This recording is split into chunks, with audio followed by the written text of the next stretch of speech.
courageous leader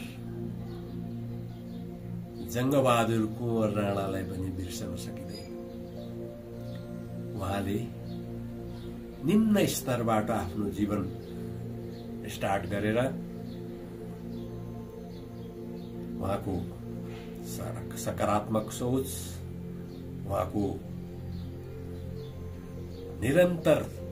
लागि पर्ने एउटा बानी र करेज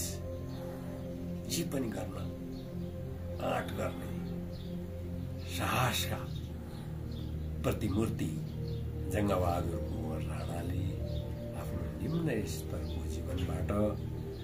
देशको प्राइम मिनिस्टर र श्री 3 महाराजसम्मको पदावधि उहाँले